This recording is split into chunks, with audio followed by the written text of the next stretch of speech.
생존 우선순위 서바이벌 프라이어리티 2025년 10월 6일자를 진행하도록 하겠습니다.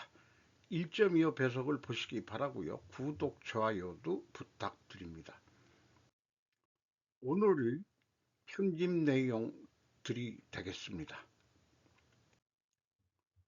워싱턴의 일본 때리기가 분했던 인턴 38년 뒤 일본 총리 되다. 이지윤 기자가 동아일보에서 10월 5일 보도했습니다. 정치인을 꿈꾸는 26세의 일본 여성은 미국이 일본을 어떻게 보는지 궁금했다. 그래서 1987년 미국으로 건너가 초선 패트리샤 슈로드 연방하원의원의 펠로우로 일하며 당시 미국을 뒤엎은 반일 정서를 가까이서 체험했다.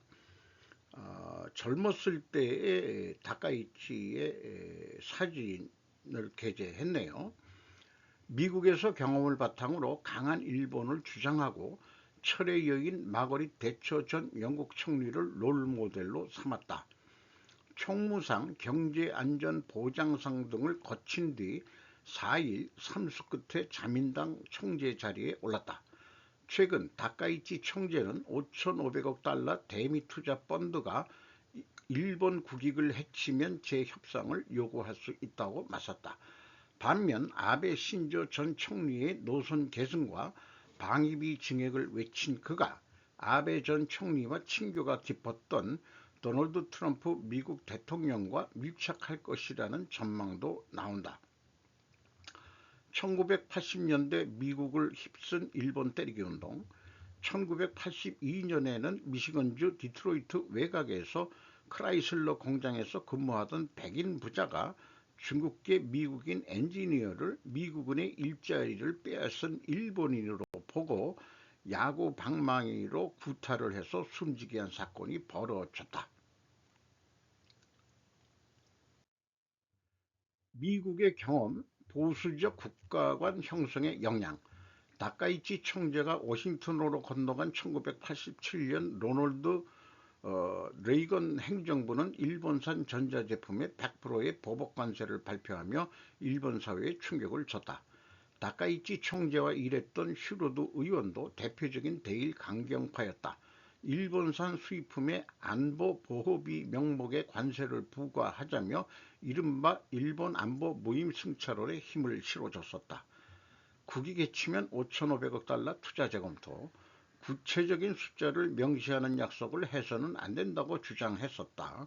그러면서 트럼프 대통령이 하는 일은 세계무역기구 협정 위반이며 관세무역 일반협정 제2조에도 저촉된다고 지적했다. 다른 뉴스 제목은 총재도전 3수 손편지로 지지호소, 일본 중계방송에서도 이변이다. 황인찬 기자가 동아일보에서 10월 4일날 보도했습니다. 이런 손편지를 국회의원들한테 보내는 그런 정성을 했다 이런 얘기죠. 이것은 제목만 가져왔습니다. 여기까지 편집을 하면서 느껴지는 궁금증이 26세에 미국으로 건너가서 국회의원 펠로우로 일했다는 것은 우선 영어가 가능한 학력 수준이고 누가 추천했고 누가 도우미를 도와주었는지 매우 궁금합니다. 가서 돈도 들어갈 텐데 미국 보수주의를 보고 배우고 일본의 보수주의를 구축한다? 그런 거로 기자는 설명한 것 같은데 그런데 미국 민주당 하원 의원실에서 일했다는 거하고는 조금 더 좀 다른 거 아니냐 하는 생각도 납니다. 어, 저는 미국 보수에 대응할 수 있는 친미 정치인으로 길러진 것으로 보인다라고 해석할 수밖에 없을 것 같습니다. 그래서 누가 26세 대학 졸업한 그 정치 지망생 다카이치를 누가 미국으로 건너가서 경험을 쌓게 했느냐? AI 검색을 했습니다. 챗 GPT. 마츠시다 정경숙이 길러낸 다카이치라고 보면 될 것 같습니다.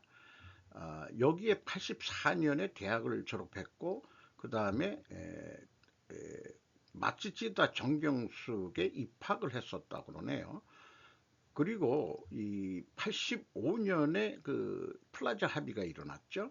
그리고 그 된통 당한 다음에 87년에 미국으로 보내져 가지고 직위를 맡았다. 여기 펠로우 직위를 맡았다 하는데, 펠로우에 대해서는 밑에 나온 대로 해석과 논란이 조금 있다 그러고요. 월급을 받고 일했는지 여부도 불분명하다고 그렇고, 미국에서 생활이나 이런 것들은 전부 다 제 생각에는 마츠시다 정경 중에서 돈을 댔던 거로 이렇게 생각이 들어갑니다.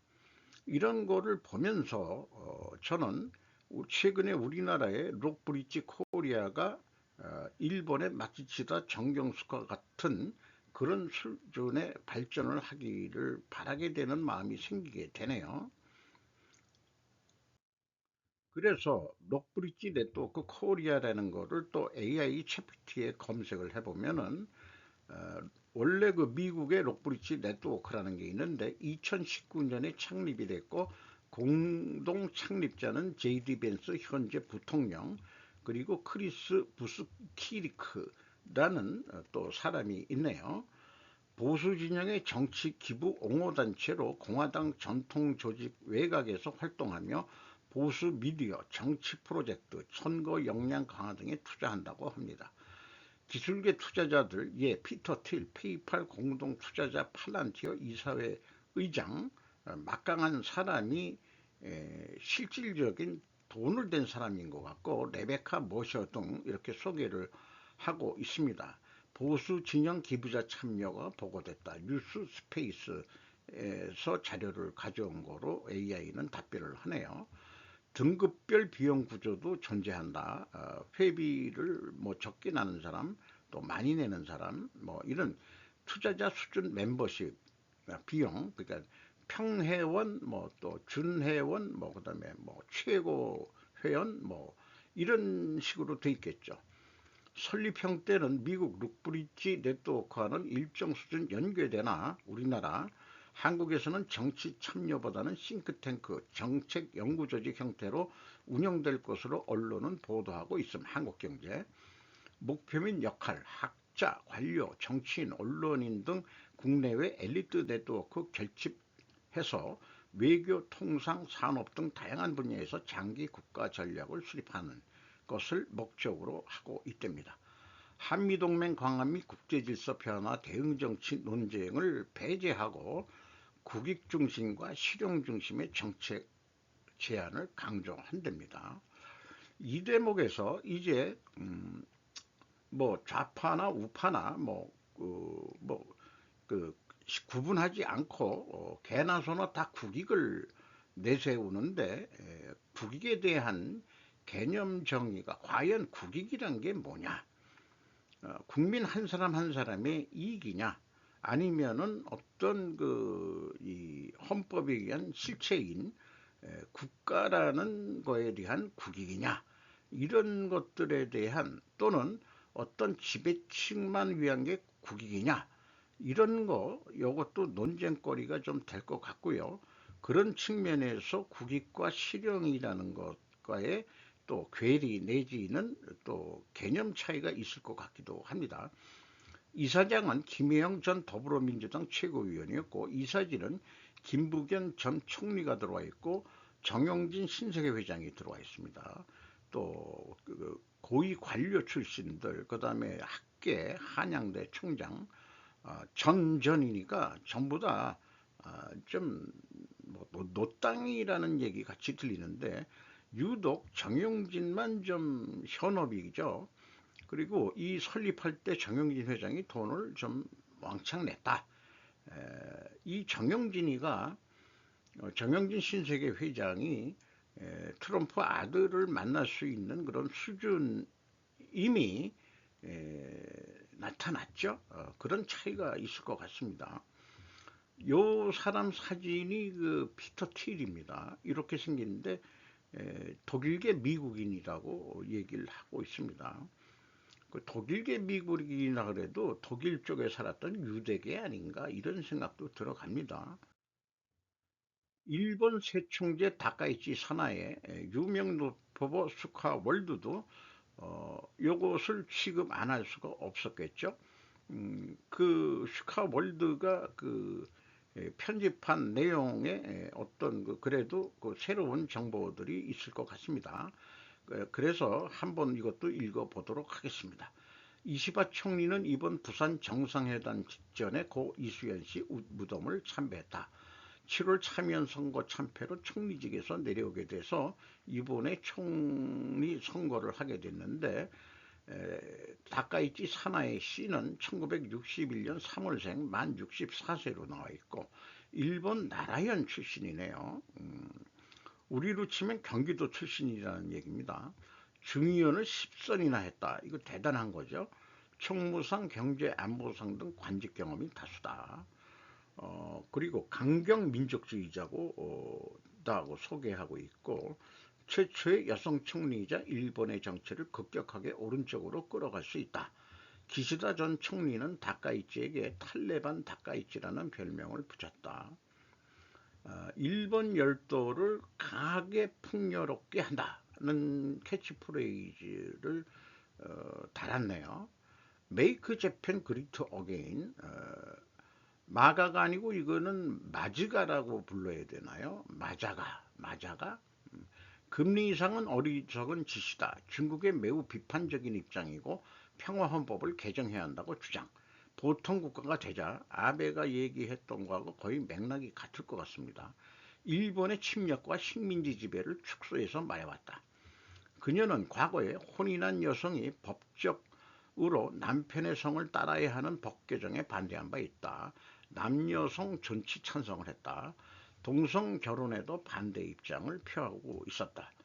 특이한 언행으로 화제를 몰고 다니는 젊은 정치인, 주로 중도 보수로 평가하는 이번에 그 경쟁에서 떨어진 고이즈미 신지론가요? 차랑. 이것도 잠깐 이 사람을 또 소개를 하고 있네요. 그리고 8월 10일에는 서울 국립현충원을 방문도 했었고, 그 다음에 그 야스쿠니 신사 참배도 했는데, 어쨌든 그 나라에 가서는 그 나라의 그 호국이라고 그럴지 그 나라를 위해서 죽은 사람들이니까 그거 참배하는 것은 이념에 관계없이 그냥 예의 아니냐 하는 입장이라고 하는 것 같습니다. 고이즈미의 경제 공약은 5년간 100만행 임금 인상을 내걸었었고, 아베 신조 전 총리와 가까웠던 아소 따로 전 총리파의 지지가 이번에 다카이치가 총리가 되는데 크게 결정적이었다고 분석을 하고 있습니다. 아소 씨도 그 총리를 좀 오래 하지는 못했지만 자민당 내에 어떤 파벌로서 상당한 영향력을 끼치고 있는 그런 사람이죠. 그리고 다카이치는 워라밸을 버리고 일하고 또 일하겠습니다라고 총리 취임사에 말을 했다고 합니다. 문제는 일본의 국고채 30년 금리가 지금 올라가고 있다, 이렇게 얘기를 하고 있고요. 높은 금리에도 앵화 약세는 여전히 누그러지지 않고 있다는 얘기고, 일본은행 VOJ의 은행 총재는 이 속도로 VOJ의 2,510억 달러 ETF 포트폴리오를 정리하려면 100년이 걸릴 것이다, 이런 것도 소개를 하고 있네요. 이진숙 석방의 국힘, 국민상식이 망했다. 경찰 국민 앞에 소명해야. 맹찬호 기자가 데일리안에서 10월 5일날 보도했습니다. 최보윤 수석 대변인은 체포 적법성 정당성 소명, 남부지원 당직법관 김동연 부장판사는 지난 4일 오후 이 전 위원장의 체포 적부심 심사신문을 마친 뒤 석방명령을 내렸다. 지난 2일 오후 4시께 자택에서 체포된 지 약 50시간 만에 구금 상태를 벗어났다. 야당인 국민의힘은 이재명 정권의 이진숙 체포 작전, 법원과 국민상식이 막았다고 평가했다. 정치적 목적의 체포를 지휘한 자, 법치의 이름으로 국민의 분노를 자초한 자는 반드시 책임져야 한다.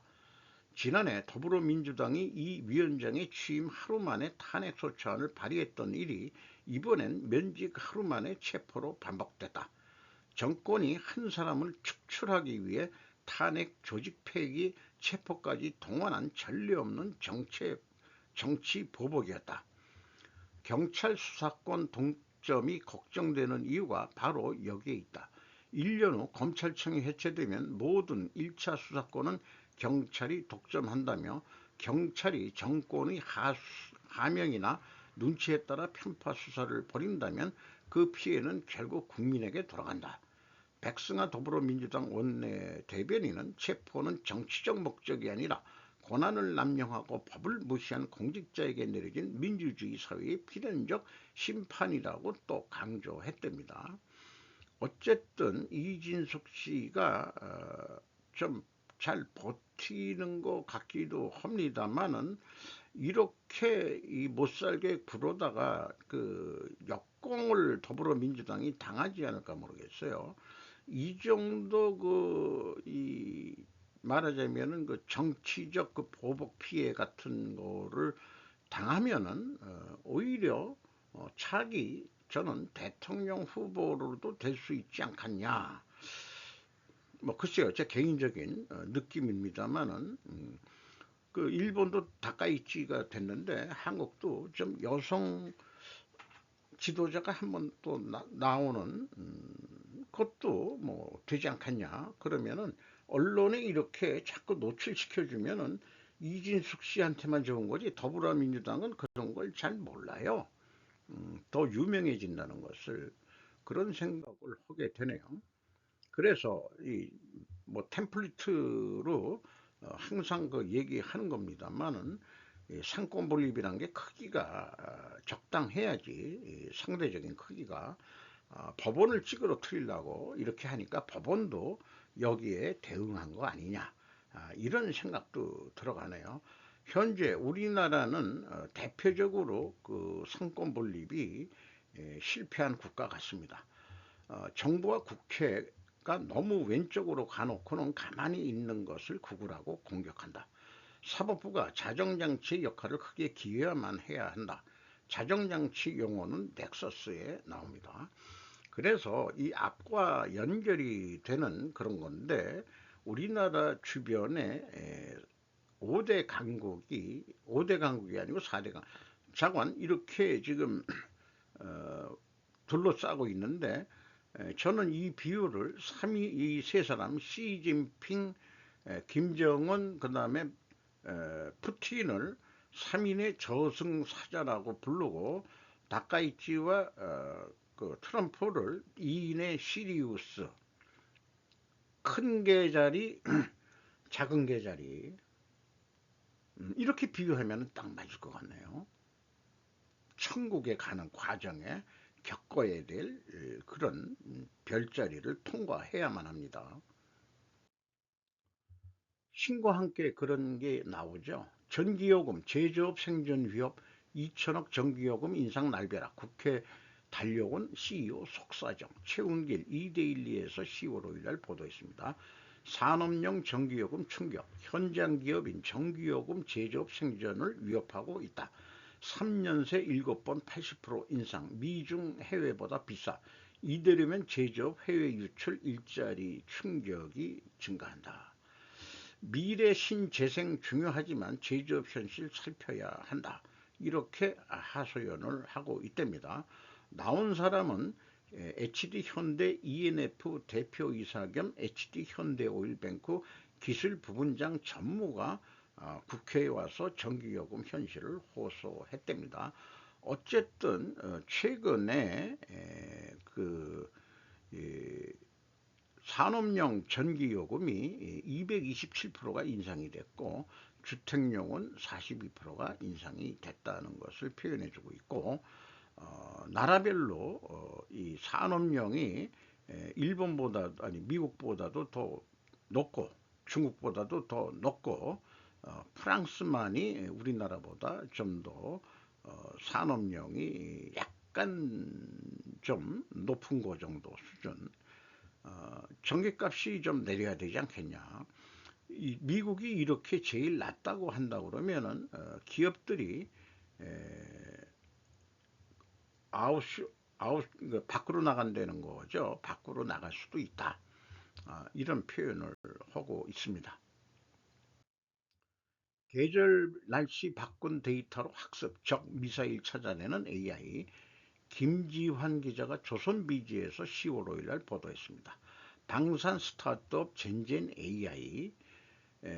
핵심적인 것은 한국 항공우주와 함께 개발 중인 AI 파일럿에 지금 활용하는 그런 적 미사일 찾아내는 프로그램을 지금 하고 있다. 이렇게 소개를 하고 있고요. 향후는 또 우리나라 그 GOP 경계나 해안 복합 감시 체제 등에도 AI를 활용하는 방안도 현재 연구 중이다. 군인 수가 줄고 뭐 그런 데면은 이 휴전선, 철책, GOP 이런 데에서도 로봇이 AI 로봇이 24시간 졸지 않으면서 감시하는 그런 휴전선을 지키는 용도로도 써질 것 같네요. 수십억 달러 벌어들인 트럼프가 비트코인 퍼스트 외친 이유 있었다. 박민주 기자가 서울경제에서 10월 5일 보도했습니다. 트럼프 2기 때부터 무한 지지로 태세 전환, 아들들 비트코인으로 금융민주화 드라이브, 트럼프가 자산 이변으로 가상화폐가 주수익, 뜨거운 지지를 받으며 2기를 시작한 트럼프 행정부는 미국 증권거래위원회 SEC 산하에 가상화폐 2.0 태스크포스를 신설하고 스테이블 코인의 법적 기틀을 마련한 지니어스 법까지 추진하며 가상화폐 산업의 제도화를 이끌었다. 가상화폐가 이제 제도권 내 독립된 자산군으로 자리 잡고 있는 것이다. 트럼프 주니어는 최근 한국 가상화폐 행사에 화상으로 참석해 비트코인은 금융의 진정한 민주화 기회다. 그는 비트코인 채굴회사 아메리칸 비트코인을 운영하고 있으며 나머지 두 동생들과 월드 리버티 파이낸셜을 공동 창업했다.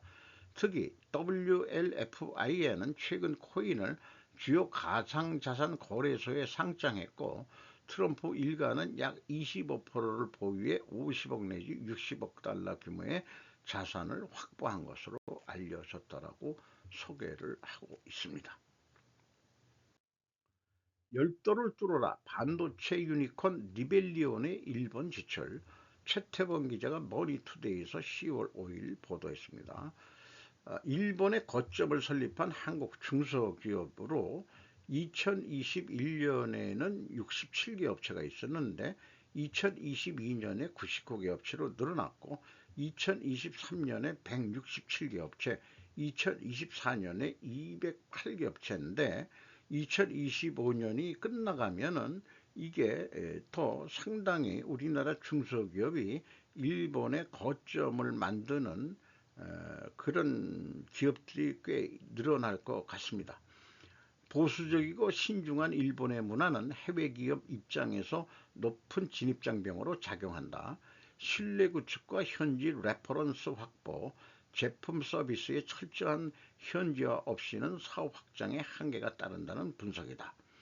리벨리온 관계자는 일본은 AI 인프라 측면에서 높은 성장 가능성이 있다며 AI 및 반도체 산업 제도 요약을 추진하는 일본 정부의 방향성에도 주목했다고 말했다.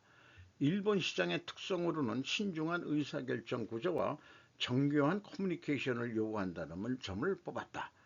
리벨리온은 이러한 특성을 고려해 우선적으로 현지 파트너사와의 협업 기반을 다졌고 기술 문의 대응과 사업 개발 과정에서 일본어로 직접 대응할 수 있도록 했다.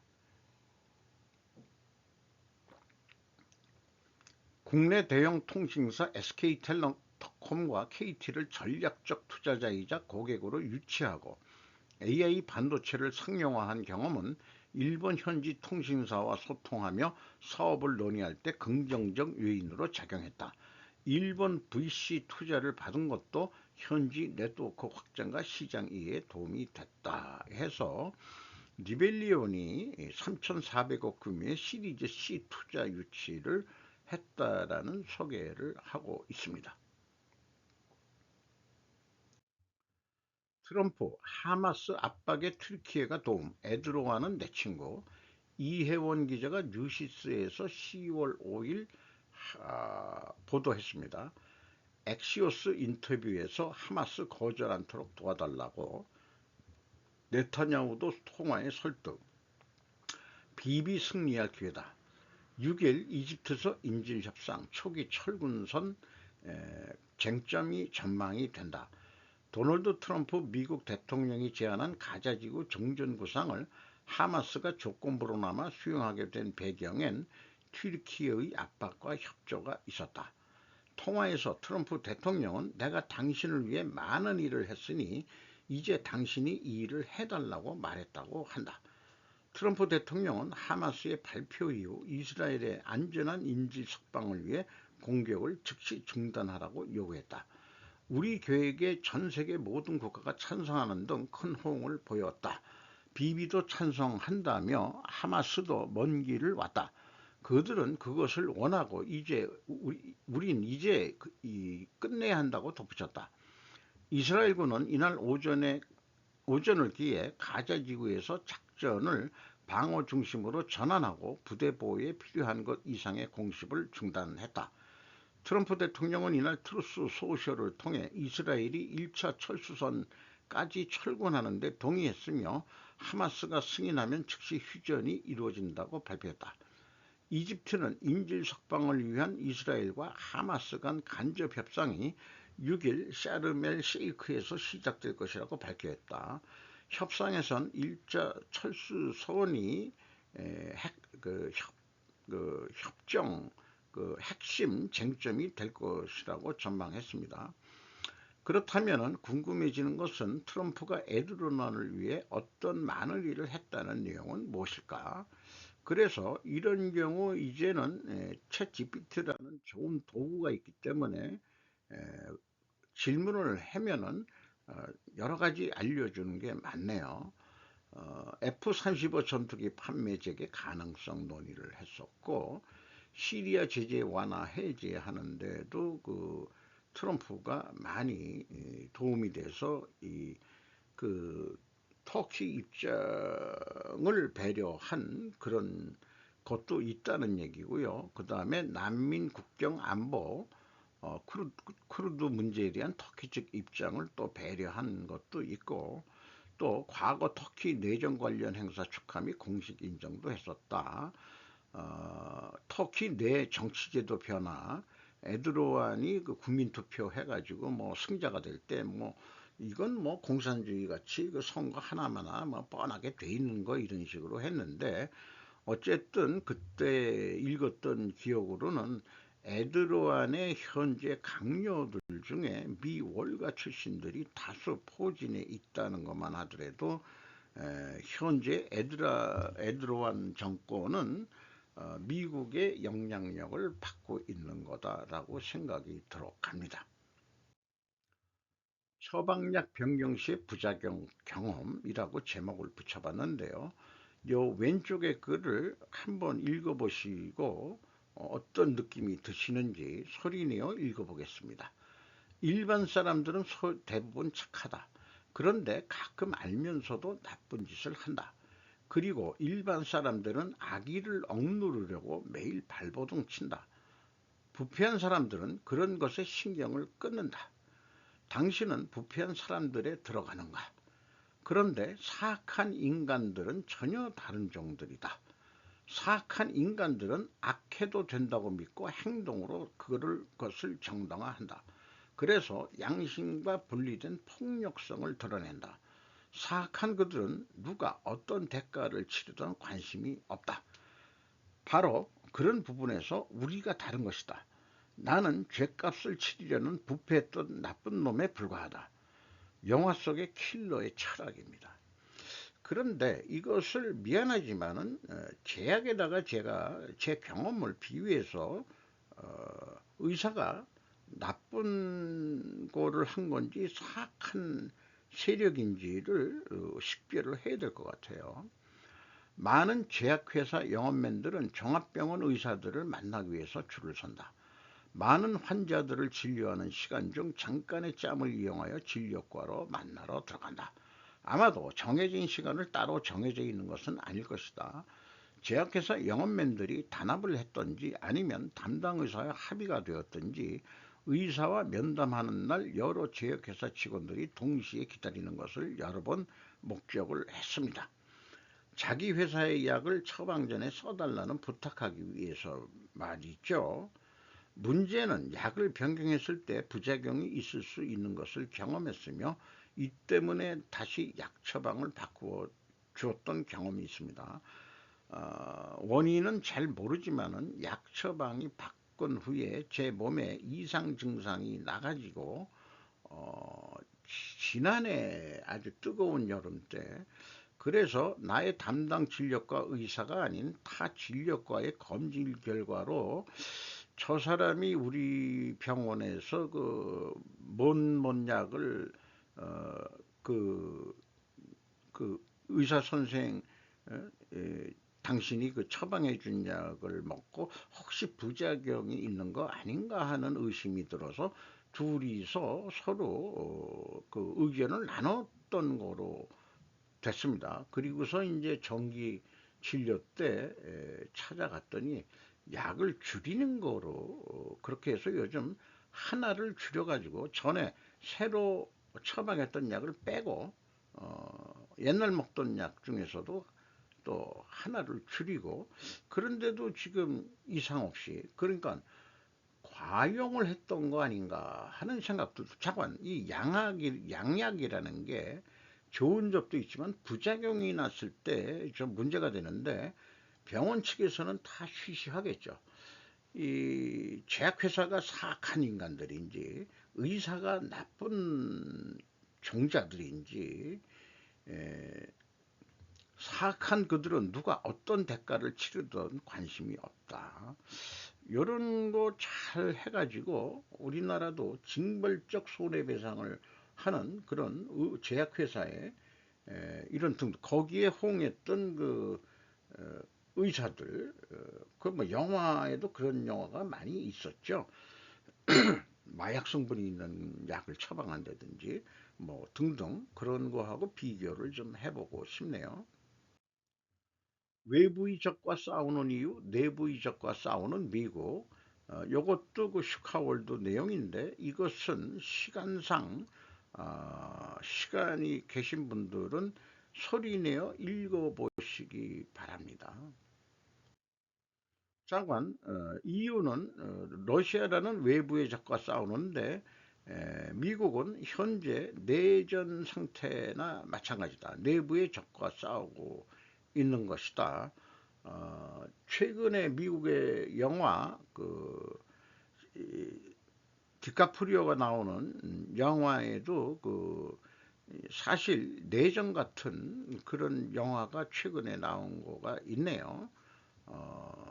보수와 진보의 싸움 같은 아직도 그 미국은 전쟁이라고 봐도 내부 내전이라고 봐도 그리고 이제는 치안을 위해서 군인까지 주 방위군을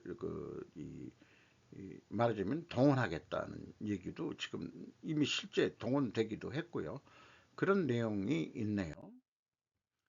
코스피 역사적 3,500 돌파. 이게 핵심적으로는 AI 반도체 이런 거로 해서 그 두 회사가 3,500선 올리는데 큰 쌍끌이라고 그러나요? 그 역할을 해냈다는 얘기고 트럼프 700조 원 AI 투자 스타게이트 프로젝트 발표했는데 여기에도 우리가 낀다는 얘기고 또 이재명 대통령을 만나서도 금산분리 규제 완화하는 방안도 검토해 볼 수 있다라고 그렇게 얘기를 했습니다. 말하자면은 이 AI 회사 이런 회사들이 나중에 스테이블 코인 이런 거를 또 발행하기 될 수도 있고 할 때 금산분리 정책에 위배되니까 규제를 완화하는 방안 이런 것까지 연결해서 생각해 볼 수 있을 것 같습니다.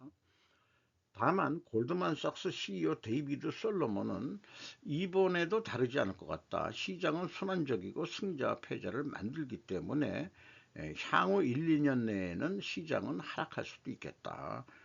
주식시장이. 우리는 AI 열풍이 거품으로 변했는지 여부를 알 만큼 똑똑하지 않습니다. 그런데 마치 순환 출자 같은 일이 벌어졌습니다. 오픈 AI가 오라클에 3천억 달러 클라우드 계약을 체결했고, 오라클은 이를 대비해서 엔디비아에 400억 달러 구매 계약을 체결하고, 또 엔디비아는 오픈AI에 1천억 달러 규모의 투자 계약을 또 발표했다.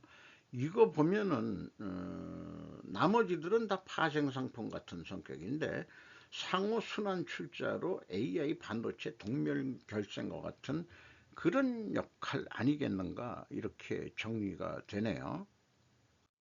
그래서 제가 9월 28일 리비전 1으로 그 AI 그 인공지능과 로봇 자동화가 80%의 잉여 하층민을 만들 수도 있겠다 하는 것으로 보완해 가지고 현재 전 세계에 돌아가는 상황을 한눈에 볼 수 있는 논리 구조로서 이렇게 서로 어떻게 연결이 되어 있는가를 그림으로 그려봤던 것을 다시 한번 소개를 합니다.